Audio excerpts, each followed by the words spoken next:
बिस्मिल्लाहिर्रहमानिर्रहीम अस्सलामुअलैकुम। इल्म की बात चैनल देखने वालों को राव कमर रिजवान नई वीडियो में खुश आमदीद कहता है। दोस्तों, कुरान मजीद में अल्लाह ताला ने जिन कौमों का तज़किरा किया है उनके आसार आज भी दुनिया में मौजूद हैं। इन कौमों को अल्लाह ताला ने उनकी नाफरमानियों, खुदा से इनकार, रसूलों, नबियों और उनके मानने वालों पर जुल्म सितम की इंतहा कर देने पर सख्त सजाएं दी, यानी अजाब भी दिए। और कुरान में हम मुसलमानों की इबरत और रहनुमाई के लिए उनका तज़किरा किया है। हजरत नूह अलैहिस्सलाम को आदम सानी भी कहा जाता है, क्योंकि आपके अफराद खानदान और अल्लाह के हुक्म से तैयार की गई कश्ती में सवार जानवरों के अलावा हर शय पानी में गर्क कर दी गई थी। कश्ती पर 8 अफराद सवार थे।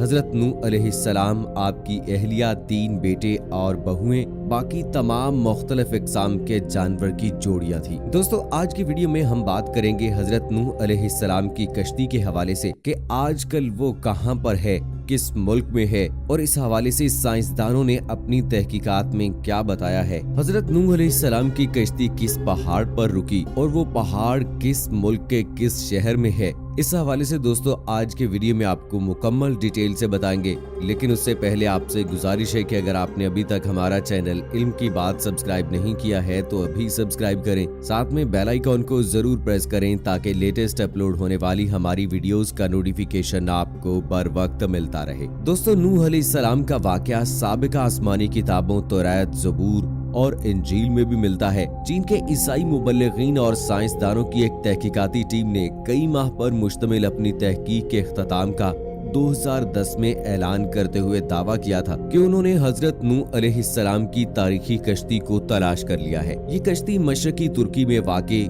कोहे रारात पर मिली है, जिसकी चोटी की बुलंदी 12,000 फीट है। माहिरीन की टीम का कहना था कि इस कश्ती की 3 मंजिलें हैं।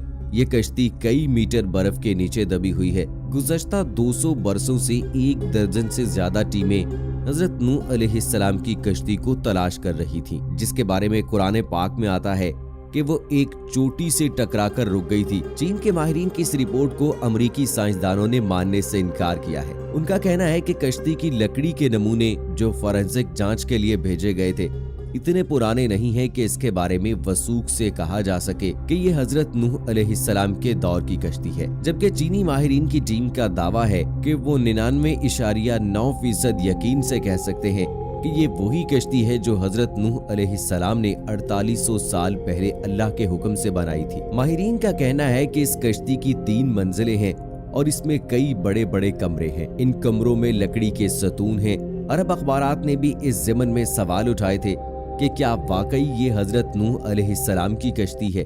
अरब अखबारात ने लिखा कि चीनी और तुर्क ईसाई माहिरीन ने अपनी तहकीक के लिए कुरान करीम की इन आयात का भी मुतालिया किया था, जिसमें कश्ती के सफर को भी बयान किया गया है। माहिरीन का कहना है कि कश्ती के ठहरने के जिस मकाम की निशानदही की गई है वो साइंसदानों को कोहे अरारात की तरफ ले जाती है।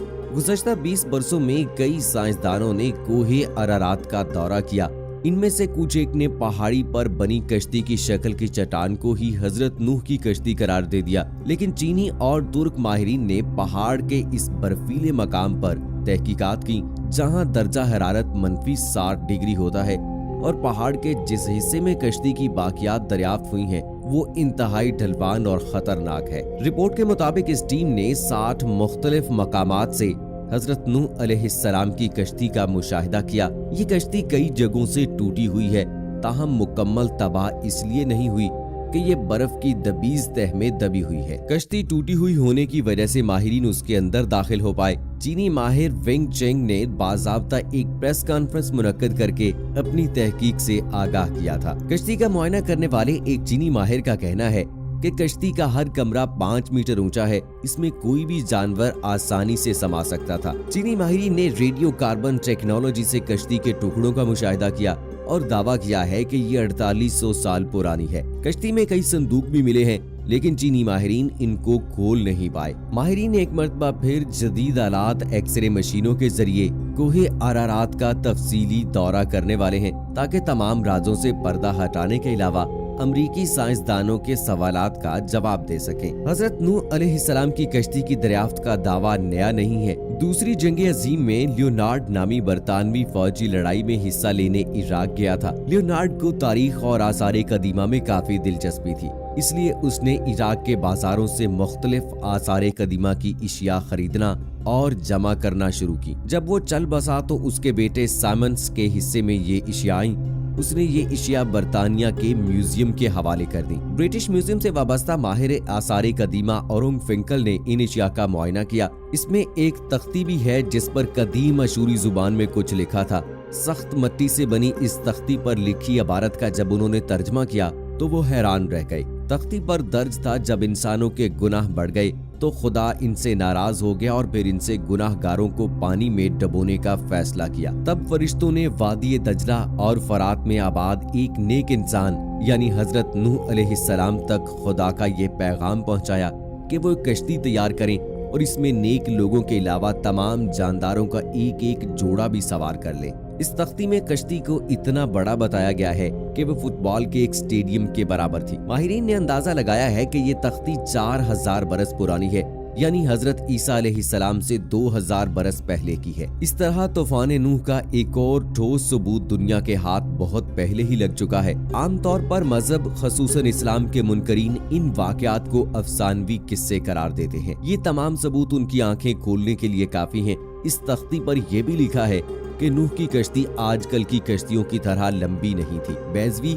यानी अंडे नुमा थी। उस जमाने में दजला और फरात में इसी तर्ज की कश्तियां चलती थी। कश्ती के ठहरने के मकाम के बारे में कुरान मजीद की सूरह हूद की आयत नंबर 44 में बताया गया है कि वो एक बुलंद मकाम यानी जूदी पर जाकर रुकी थी। इराक और शाम के कदीम बाशिंदे बाबल के दौर में ये समझते थे कि कश्ती कोहे करदा पर ठहरी थी। ये मशहूर पहाड़ जजीरा इब्ने उमर के करीब वाक़े है। ये मकाम भी अब तुर्की के हिस्से में है, ताहम इराक की सरहद इससे मुत्तसिल है। मुस्लिम साइंसदानों तारीख दानों ने कोहे करदा को ही नूह की कश्ती का ठहराव का मकाम करार दिया है। इसलिए ये पहाड़ मुसलमानों में कोहे जूदी के नाम से मशहूर हो गया। ताहम ईसाई मुबल्लिगीन का कहना है कि कश्ती कोहे अरारात पर जाकर रुकी थी। ये पहाड़ आर्मीनिया और तुर्की की सरहद पर है। आर्मीनिया में 301 ईस्वी में ही ईसाईयत को सरकारी मजहब करार दिया गया था।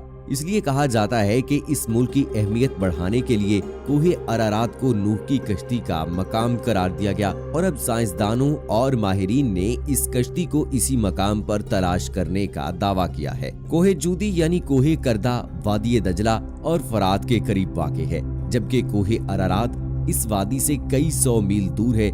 इसलिए इस दावे में उलझन पाई जाती है। हजरत नूह अलैहिस्सलाम को आदम सानी के अलावा शेखुल अनबिया का भी खिताब अता हुआ है, क्योंकि वो पहले पैगंबर हैं जो इंसानियत की तरफ भेजे गए। कुरान पाक में हजरत नूह अलैहिस्सलाम का नाम 73 मरतबा आया है। उनकी उम्र 900 साल थी। हजरत नूह अलैहिस्सलाम मौजूदा इराक में आबाद एक कौम के पास नबी बनाकर भेजे गए थे। जब बहुत वाज़ो नसीहत के बावजूद भी कौम ने सरकशी न छोड़ी तो अल्लाह ताला से आपने अपनी कौम के लिए अजाब मांगा। अल्लाह ने आपको एक कश्ती बनाने का हुक्म दिया।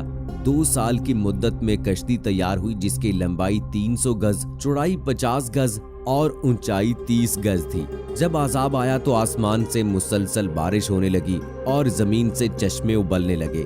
हर शय गर्क हो गई। हजरत नूह अलैहिस्सलाम की कश्ती 6 माह 8 दिन पानी पर तैरती रही और 10 मुहर्रम उल हराम को जूदी पहाड़ पर जाकर ठहर गई। कई दिन तक पानी उतरता रहा। इसके बाद जब खुश्की पैदा हुई तो हजरत नूह अलैहिस्सलाम ने खसरान शहर बसाया और एक मस्जिद बनाई जिसका नाम समानीन था। हजरत नूह अलैहिस्सलाम तूफान के बाद सिर्फ 60 बरस जिंदा रहे। उनका मजार आज भी लबनान में मौजूद है। दोस्तों, साइंसी तहकीकात कुछ भी हों, लेकिन हमारा ईमान है कि ये सब कुछ अल्लाह ही बेहतर जानता है और जो कुरान और हदीस में हमें बता दिया गया है, जो आसमानी किताबों में बताया गया है अल्लाह ताला की जानिब से, बस वही सच है। दोस्तों, अल्लाह से दुआ है कि अल्लाह ताला हमारा खात्मा ईमान पर फरमाए। आमीन सुम्मा आमीन। दोस्तों, इसी के साथ मुझे अगली वीडियो तक इजाजत दीजिए।